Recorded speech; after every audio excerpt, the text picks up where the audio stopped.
Students, आज हम class 6 की बुक गणित प्रकाश का चैप्टर 2 स्टार्ट करेंगे जिसका नाम है लाइंस एंड एंगल्स। तो इस चैप्टर को आइए हम स्टार्ट करते हैं। देखिए, in this chapter we will explore some of the most basic ideas of geometric including points, lines, rays, line segments and angles. इस चैप्टर में हम कई बेसिक आइडियाज़ के बारे में पढ़ेंगे जो ज्योमेट्री के बेसिक आइडियाज़ हैं, जैसे कि पॉइंट क्या होता है, लाइन क्या होती है, रे क्या होती है, लाइन सेगमेंट और एंगल्स क्या होते हैं। इन सभी के बारे में हम पढ़ेंगे। These ideas form the building blocks of plane geometry. ये जो आइडियाज़ हैं, बेसिक आइडियाज़, ये बेसिक चीज़ें हैं प्लेन ज्योमेट्री की। जब हमें इन चीज़ों के बारे में पता होगा, इन टॉपिक्स के बारे में पता होगा, तभी हम आगे ज्योमेट्री की स्टडी कर पाएंगे and will help us in understanding more advanced topic in geometry such as the construction and analysis of different shapes। ये कह रहा है कि जब हम इन चीज़ों के बारे में पढ़ेंगे तभी हम एडवांस टॉपिक के, जो ज्योमेट्री में इससे भी एडवांस टॉपिक है, उसके बारे में हम समझ पाएंगे।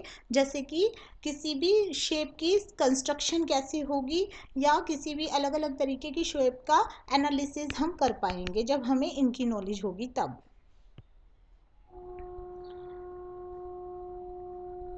अब देखिए, हमारा पहला टॉपिक है पॉइंट। पॉइंट क्या होता है?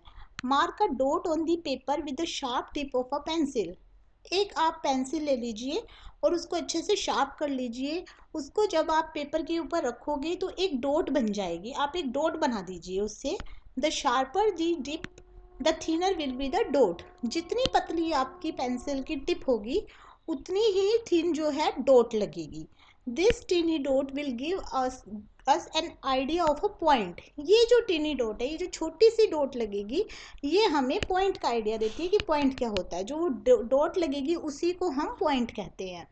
अ point determines a precise location but it has no length, breadth और हाइट। एक पॉइंट जो होता है ये एक प्रिसाइज लोकेशन के बारे में बताता है, लेकिन जो पॉइंट होता है उसकी ना तो कोई लेंथ होती है, ना उसकी कोई ब्रेथ होती है और ना ही उसकी कोई हाइट होती है। मतलब कि हम उसकी लेंथ, ब्रेथ, हाइट को मेज़र नहीं कर सकते। Some models for a point are given below. यहाँ पे आपको पॉइंट के कुछ मॉडल दिए हुए हैं। जैसे कि देखिए, फर्स्ट पिक्चर में आपको नज़र आ रहा है कि यहाँ पर एक कंपास है। कंपास में एक पेंसिल लगा रखी है। तो जब आप इसको रखेंगे पेपर के ऊपर, the tip of a compass, तो जहाँ पर आप कंपास रखेंगे, जो कंपास की टिप होगी वहाँ पे वो एक पॉइंट शो करेगी। दूसरा है the sharpen end of a pencil. दूसरे में एक पेंसिल है जिसका जो एंड है वो बहुत शार्प कर रखा है, तो जो वो एंड है, शार्पन एंड, वो जो शो करेगी वो एक पॉइंट को शो करेगी। थर्ड वन है the pointed end of a needle. एक नीडल है, पतली सी सुई है, उसकी जो एंड, उसका जो एंड पॉइंट होगा वो भी आपको एक डॉट को शो करेगा। If you mark 3 points on a piece of paper, you may be required to distinguish these 3 points. अगर आप एक पेपर के ऊपर 3 पॉइंट मार्क कर रहे हैं तो आपको उनको डिफ्रेंशिएट भी करना पड़ेगा कि कौन सा पॉइंट है। मतलब उसको नेमिंग भी देनी पड़ेगी आपको। अलग अलग पॉइंट्स को हम अलग अलग नेमिंग देते हैं। For this purpose, each of the 3 points may be denoted by a single capital letter. तो इस चीज़ के लिए हमें क्या करना पड़ेगा?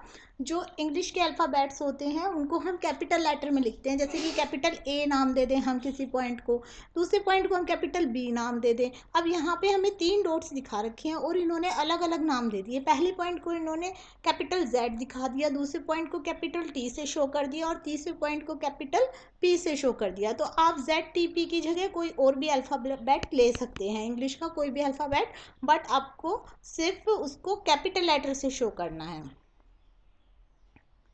नेक्स्ट है जेड पी एंड टी। ये इन्होंने बता दिया, जेड पी टी हमने इसका नाम दे दिया। These points are read as point Z, point P and point T. इन पॉइंट्स को हम कैसे पढ़ेंगे? Point Z, point P and point T. Of course the dots represent precise locations and must be imagined to be invisibly thin. ये कह रहे हैं कि जो डॉट्स हैं वो एक प्रिसाइज लोकेशन को शो करते हैं और इसको हम बहुत ही थिन इमेजिन करते हैं कि जो पॉइंट है वो बहुत ही थिन होता है। ये हमारे पास पॉइंट का वो था।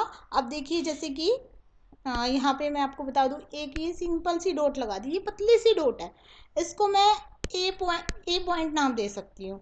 अब ये थोड़ी सी मैंने मोटी डॉट लगा दी, ये भी डॉट है, इसको मैं पॉइंट बी का नाम दे सकती हूँ। अब आप देखिए वो थोड़ी सी मोटी है और वो थोड़ी सी पतली है ए वाली, तो पॉइंट ए और पॉइंट बी हमारे पास 2 पॉइंट हो गए, लेकिन इसमें ना ही तो लेंथ है, ना ब्रेथ है, और ना ही इसकी हाइट है, चाहे ये मोटा है और चाहे ये पतला है।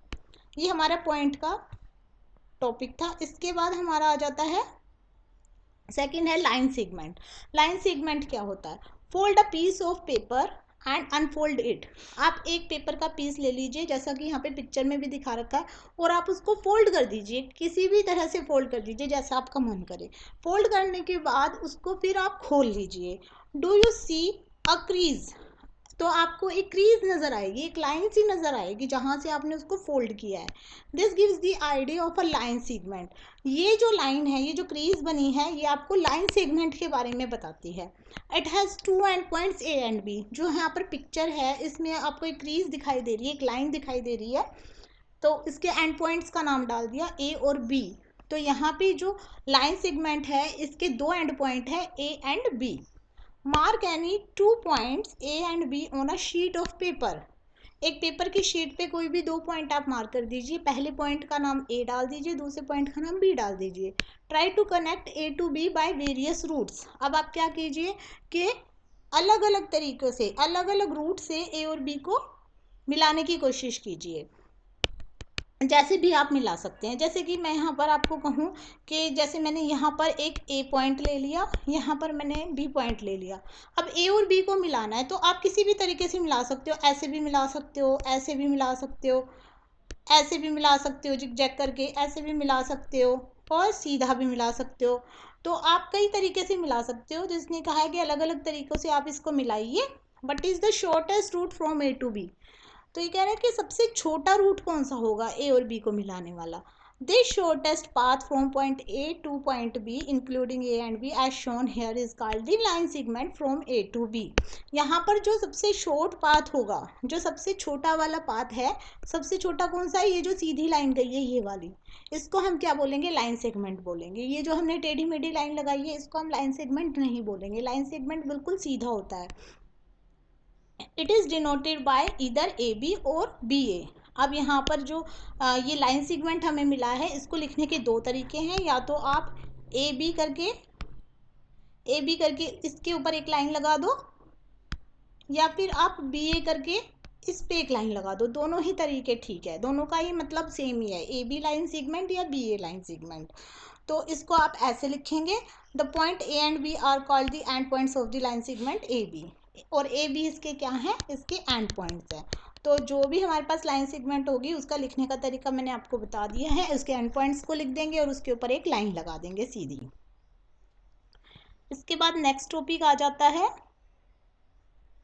Line. Imagine that the line segment from A to B, that is AB, is extended beyond A in one direction and beyond B in the other direction without any end. अब ये क्या कह रहा है? जैसे कि मैंने यहाँ पर लाइन सेगमेंट आपको समझाया था। अब यहाँ पे ए और बी था, यहाँ पर ए था और यहाँ पर बी था, इन दोनों को आपस में मिला दिया था, तो ये लाइन सेगमेंट बन गया था। अब हम क्या करेंगे? ए को इस डायरेक्शन में बढ़ा देंगे आगे तक, और बी को इस डायरेक्शन में बढ़ा देंगे आगे तक। लेकिन इसका एंड हमें नहीं पता है कि ये कहाँ ख़त्म हो रहे हैं। जब मैंने ए को इधर बढ़ाया तो इसका एंड पॉइंट नहीं पता, और बी को दूसरी साइड बढ़ाया तो इसका एंड पॉइंट नहीं पता। तो इसको हम क्या बोलते हैं? इसको हम बोलते हैं लाइन। और हम इसको लिखते कैसे हैं? ए बी के ऊपर हम ये लाइन का मार्क दिखा देते हैं, दोनों तरफ एरो लगाते हैं। लाइन सेगमेंट में एरो नहीं लगाते, लेकिन लाइन के अंदर हम एरो लगाते हैं। या आप इसको लिख सकते हो बी ए, दोनों तरफ आपको एरो लगाना है। ये लाइन का लिखने का तरीका होता है। तो आपको यही बता रखा है, this is a model for a line. ये लाइन के लिए एक मॉडल दिखा रखा है आपको। यहाँ पे आपको पिक्चर भी नज़र आ रही होगी, पिक्चर में यही बता रखा है। Do you think you can draw a complete picture of a line? No भाई। ये कह रहे हैं कि आप सोचते हैं कि आप कंप्लीट पिक्चर ड्रॉ कर सकते हैं लाइन की। आप कंप्लीट पिक्चर ड्रॉ नहीं कर सकते। क्यों नहीं कर सकते? क्योंकि मैंने अभी अभी बताया कि इसकी लेंथ का हमें पता नहीं होता है कि ये कहाँ ख़त्म हो रही है। ना तो ए की साइड में पता है, ना ही बी की साइड में पता है। तो हम इसकी कंप्लीट पिक्चर ड्रॉ नहीं कर सकते हैं लाइन की। A line through 2 points A and B is written as A B. ये मैंने अभी आपको बताया कि हम किस तरीके से लिखते हैं, ए बी लिखकर और उसके ऊपर हम लाइन लगा के और दोनों साइड एरो लगा देते हैं। It extends for ever in both directions, ये दोनों डायरेक्शन में बढ़ती है, लेफ्ट साइड में भी और राइट साइड में भी। Sometimes a line is denoted by a letter like L और एम, जैसे कि हमने पॉइंट को बताया था कि पॉइंट को हम कैपिटल लेटर से डिनोट करते हैं, उसी तरीके से लाइन को हम स्मॉल लेटर से डिनोट करते हैं, लेकिन उसके ऊपर साइन नहीं लगाते। जैसे एल, लाइन एल लिख दी, या लाइन एम लिख दी, लाइन एन लिख दी, तो इसके ऊपर हम कोई भी साइन नहीं लगाते, ऐसा कोई साइन हम नहीं लगाएंगे इसके ऊपर, सिर्फ line L, line M, line N ऐसे बोलेंगे। तो यहाँ पे आपको दिख भी रहा होगा, ये वाली जो हमें बता रखी है ये वाली, इसमें लाइन एम लिखा हुआ है। Observe that any 2 points determine a unique line that passes through both of them. ये कह रहा है कि जो लाइन है वो 2 पॉइंट में से पास होती है और वो दोनों साइड एक्सटेंड हो जाती है। तो ये हमारा लाइन का कॉन्सेप्ट था। इसके बाद आगे आ जाता है रे। अब रे क्या होती है? रे होती है, अ रे is a portion of a line that start at one point called the starting point or initial point of the ray and goes on endlessly in a direction। रे जो होती है वो लाइन का एक पार्ट होती है, बस इसमें क्या होता है, इसमें हमें स्टार्टिंग पॉइंट तो पता होता है लेकिन एंडिंग पॉइंट हमें नहीं पता होता है। ये स्टार्टिंग पॉइंट तो ए हमें तो पता है कि ये कहाँ से स्टार्ट हो रही है, बी हमने इस रे के ऊपर कोई एक पॉइंट ले लिया लेकिन बी इसका एंड पॉइंट नहीं है, तो इसका एक स्टार्टिंग या इनिशियल पॉइंट हमें पता है पर एंड पॉइंट हमें नहीं पता है, इसलिए इन्होंने कहा कि ये लाइन का एक पार्ट होती है। और दूसरी तरफ ये ख़त्म कहाँ हो रही है ये नहीं पता। The following are some models for a ray. Ray के लिए कुछ मॉडल बता रखे हैं, कौन कौन से, यहाँ पर 3 बता रखे हैं। देखो, फर्स्ट है beam of light from a light house. एक लाइट हाउस के ऊपर लाइट लगी हुई है, उसका स्टार्टिंग पॉइंट हमें पता है कि लाइट कहाँ से शुरू हो रही है, कहाँ से हमें लाइट मिल रही है, पर वो ग्राउंड पे कहाँ तक फैली हुई है उसका एंड पॉइंट हमें नहीं पता। इसी तरह से दूसरा एग्जांपल है ray of light from a torch. अगर आप एक टॉर्च जलाते हैं तो आपको स्टार्टिंग पॉइंट पता है कहाँ से, जो टॉर्च का बल्ब होता है वो स्टार्टिंग पॉइंट है, लेकिन एंड कहाँ हो रही है, वो लाइट कितनी दूर तक जा रही है ये आपको नहीं पता। ऐसे ही सनरेज है थर्ड एग्जांपल। सनरेज स्टार्ट कहाँ से हो रही है, सन से मिल रही है हमें, तो स्टार्टिंग पॉइंट सन हो गया और एंड पॉइंट हमें नहीं पता कि अर्थ पे या यूनिवर्स में वो कहाँ तक लाइट जा रही है। तो ये 3 एग्जांपल दे दिए रे के। Look at the diagram figure 2.3 of a ray. 2 points are marked on it. यहाँ पर फिगर में आपको दिखा रखा है। रे को हम कैसे शो करेंगे, जैसे मैंने अभी आपको बताया, ए और बी 2 पॉइंट ले लेंगे रे पे, ए स्टार्टिंग पॉइंट है और बी कोई और पॉइंट है इस रे के ऊपर, बट ये एंड पॉइंट नहीं है। 2 points are marked on it. One is the starting point A and the other is a point P on the path of a ray.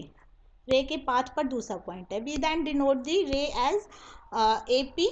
इसको डिनोट करने का तरीका क्या है, अगर मैंने इसको ए बी लिया है तो आप इसको ए बी लिखेंगे और इस तरीके से दिखाएंगे, मतलब कि यहाँ पे मैंने एक साइड एरो नहीं लगाया, ए की तरफ एरो नहीं लगाया क्योंकि ए जो है स्टार्टिंग पॉइंट है, बी की तरफ एरो लगाया है क्योंकि बी जो है बी एंड पॉइंट नहीं है, बी की तरफ ये बढ़ रहा है। इसको आप ऐसे ही लिखेंगे, आप इसको बी ए करके ऐसे नहीं लिख सकते, ये गलत है, दोनों तरीके से आप इसको नहीं लिख सकते। ठीक है, तो आज के लिए इतना ही। हम यहाँ पर ये 4 टॉपिक मैंने आज कराए हैं, कौन कौन सा कॉन्सेप्ट हमने कर लिया है। हमने पॉइंट, लाइन सेगमेंट, लाइन और रे का कॉन्सेप्ट हमने आज पढ़ा। इसके क्वेश्चंस हम नेक्स्ट वीडियो में करेंगे। तब तक के लिए बाय, और ये आप पढ़ लीजिएगा इस वीडियो से।